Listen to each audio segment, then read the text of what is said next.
अपन ये सभी क्या करते हैं, हटा देते हैं।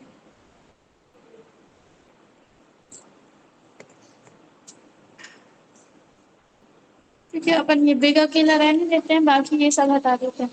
आपकी इसमें लिस्ट होती है 3 टाइप की, एक होती है ऑर्डर लिस्ट, एक होती है अनऑर्डर लिस्ट और एक होती है आपकी डेफिनेशन लिस्ट। ऑर्डर लिस्ट में क्या होता है, जैसे कि आप चलते हैं अपन वर्ड में, इससे आप आसानी से समझ जाएं। ऑर्डर लिस्ट होती है जिसमें 1 2 3 आई डबल आई या फिर ए बी सी इस तरह से आते हैं, वो होती है ऑर्डर लिस्ट। मतलब ऑर्डर में एक क्रम में जमे होते हैं, 1 से स्टार्ट होगा, 2 फिर 3 इस तरह से।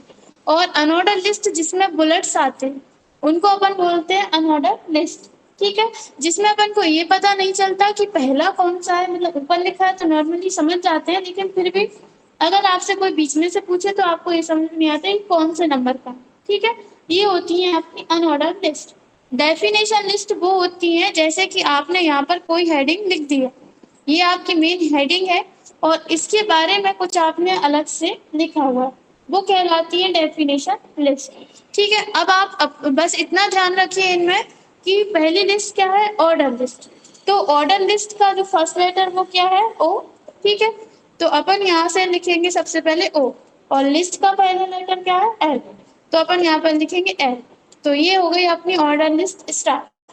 ठीक है, ऑर्डर लिस्ट के अंदर आपको क्या लिस्ट देनी है वो आप यहाँ पर देंगे। जैसे कि हमने यहाँ पर स्लैश लगाया लिस्ट देने के लिए, आप यहाँ पर लिखेंगे एल आई। ठीक है, एल आई में जैसे हमने लिख दिया यहाँ पर डी सी। ठीक है, और हमने यहाँ पर एल आई को क्लोज कर दिया। हम इसको सेव कर रहे हैं और अपन चलते हैं अपने ब्राउजर में। यहाँ पर आप इसको रिफ्रेश करेंगे, देखिए बना रहा है डीसीए के सामने। अब यहाँ पर अपन ने ओएल क्यों दिया है कि हम ऑर्डर लिस्ट स्टार्ट करने वाले हैं, और यहाँ पर अपन ने ये एल आई क्यों दिया है कि अब हम लिस्ट स्टार्ट कर रहे हैं। ठीक है, अब आपको जितने भी नंबर देने हैं उतने बार आप यहाँ पर देंगे एल आई टैग। जैसे कि हमने यहाँ पर L I tag they the, refresh कर रहा है, सिर्फ 2 लिखा हुआ आ रहा है क्योंकि हमने ना तो इसके अंदर कुछ लिखा और ना ही इसको क्लोज किया। ठीक है, तो यहाँ पर इस तरह से आप क्लोज कर देंगे।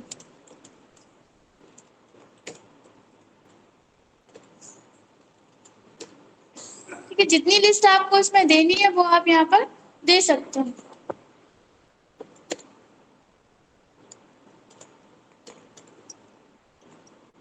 और हर बार आपको एल आई टैग को क्लोज करना रहेगा। ठीक है, जब आपकी लिस्ट एंड हो जाएगी, अब ये तो क्या है, कम कम लिख रहा है, बहुत ज्यादा टेक्स्ट भी हो सकता है, जैसा कि आपके एमएस वर्ड में होता है, यहाँ से लेकर यहाँ तक आपकी लिस्ट है। तो ये ज्यादा भी हो सकता है, कम भी हो सकता है, और इसके बीच में आप बी आर टैग का भी यूज कर सकते हैं। बी आर टैग क्यों यूज किया जाता है, सिर्फ लाइन ब्रेक करने के लिए। अगर अपन एमएस वर्ड के अंदर लाइन ब्रेक करना चाहते हैं तो क्या करते हैं, उस जगह पर क्लिक करते हैं और एंटर कर देते हैं। इसी तरह से अगर आपको इसमें लाइन ब्रेक करना है तब आप क्या करेंगे, बी आर टैग लिख देंगे। आप लास्ट में, हमारी ऑर्डर लिस्ट यहीं पर एंड होती है तो आप लास्ट में ओ एल टैग को यहाँ पर क्लोज कर देंगे। ठीक है, तो ये हो गई आपकी ऑर्डर लिस्ट। आ जाएगा समझ में। अगर आप चाहते हैं कि ऑर्डर लिस्ट के अंदर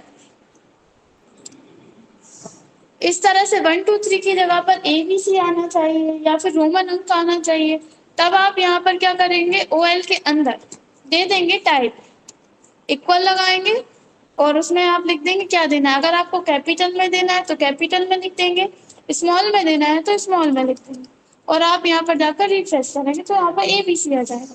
और अगर आपको रोमन में देना है तब आप यहाँ पर आई लिख देंगे। अगर कैपिटल में चाहिए तो आप आई लिख देंगे, और स्मॉल में चाहिए तो आप शिफ्ट के साथ मतलब नॉर्मली लिख देंगे। इस तरह से आई आना चाहिए, सेव करेंगे तो अब कैसा आएगा, Roman I double I triple I, इस तरह से आई भी।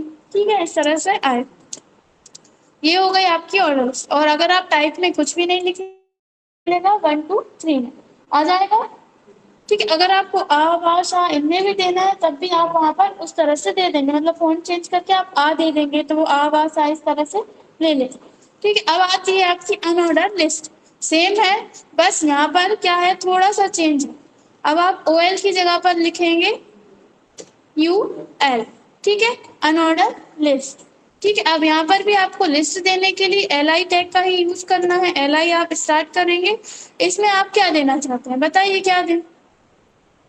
फिर से हम डी सी पीजीडी से दे देते हैं। ठीक है, हमने स्लैश लगाया, यहाँ पर हमने एल आई दिया, कंट्रोल एस से सेव किया। आप यहाँ पर देखेंगे इस तरह से आ गए। ठीक है, हम यहाँ पर 1 मिनट रुक जाइए, हम यहाँ पर थोड़ा सा अलग कर देते हैं इसको, अपन यहाँ पर H1 टैग दे देते हैं और यहाँ पर हमने लिख दिया अनऑर्डर लिस्ट। ठीक है, और इस H1 टैग को हमने यहीं पर क्लोज कर दिया। क्लोज नहीं हुआ, आप इसको रिफ्रेश करें। ठीक है, तो अब ये अलग हो जाएगा थोड़ा सा। ठीक है, तो इसी तरह से अपन इसको ही कॉपी कर लेते हैं, बाकी आप अलग से लिख लें।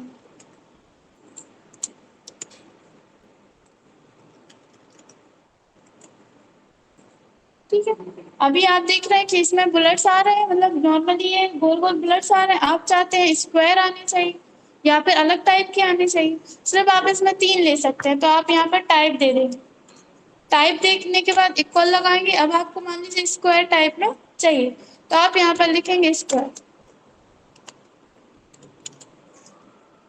सेव करेंगे और आप यहाँ पर रिफ्रेश करेंगे तो आप देखेंगे स्क्वायर आने लगा। ठीक है, तो इस तरह से आप दे सकते हैं। और अगर आपने यहाँ पर दिया डिस्क या फिर सर्कल, हमने यहाँ पर तीन तीन ही रहते हैं इसमें, या तो आप डिस्क दे सकते हैं, स्क्वायर या सर्कल।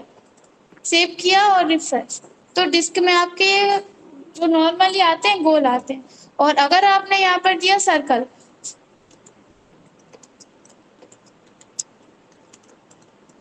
और आप इसको यहाँ से रिफ्रेश करेंगे तो ये सर्कल में इस तरह से आता है। ठीक है, आ जाएगा समझ में। ठीक है, ये सब आपकी लिस्ट एंड होने के बाद आपने जैसे कि आपने इसको यूएल को स्टार्ट किया था, तो आपको लास्ट में यूएल को क्लोज भी करना पड़ेगा। तो आप यहाँ से स्लैश यूएल लिखकर क्लोज कर देंगे, आ जाएगा। ठीक है, तो ये तो नॉर्मली है दोनों, बस इसमें ओएल ऑर्डर लिस्ट चाहते हैं आप 1 2 3 में, तो ओएल देंगे, और यूएल यानी कि अनऑर्डर लिस्ट चाहते हैं तो आप यूएल देंगे। अब आती है डेफिनेशन लिस्ट, इसमें तो नॉर्मली दोनों में हमने यूएल यूज किया और एलआई यूज किया। इसमें थोड़े से आपके 3 टैग रहते हैं। आपको क्या देंगे, डेफिनेशन लिस्ट। डेफिनेशन लिस्ट के लिए आपको देना है डीएल, स्टार्ट हुआ डी से और लिस्ट एल से स्टार्ट होती डीएल। ठीक है, अब इसके बाद यहाँ पर आपको डीएल, इसमें रहता है एक डेफिनेशन लिस्ट, डेफिनेशन डाटा और डेफिनेशन टर्म, 3 चीजें रहती है, डीएल, डीडी और डीटी। ठीक है, तो यहाँ पर डीडी टैग का मतलब होता है डेफिनेशन डाटा, डेफिनेशन टर्म यानी कि डीटी। ठीक है, पहले आपको इसमें देना है डीडी,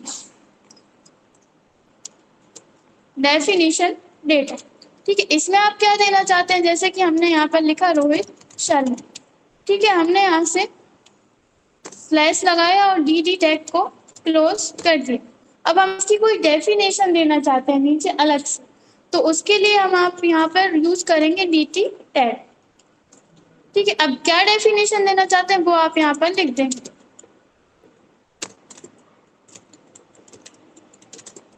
ठीक है, आप यहाँ पे डीटी टैग को क्लोज कर देंगे और लास्ट में आपको क्या करना है, डीएल टैग को क्लोज करना है। इसी तरह से आप और भी दे सकते हैं। हम इसको सेव कर रहे हैं और यहाँ पर जाकर हम रिफ्रेश करेंगे, उल्टा दे दिया अपन ने। यहाँ पे आपको डीटी देना है पहले और फिर आपको डीडी देना है।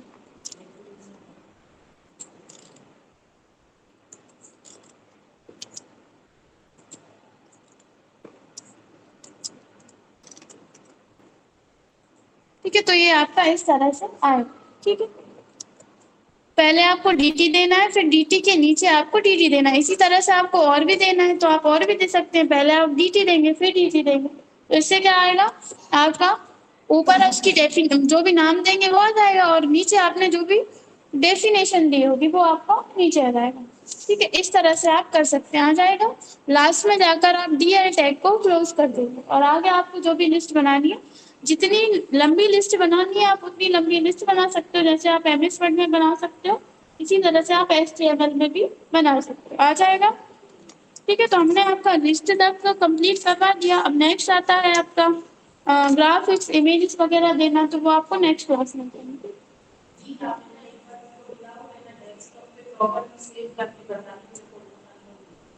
कैसा मतलब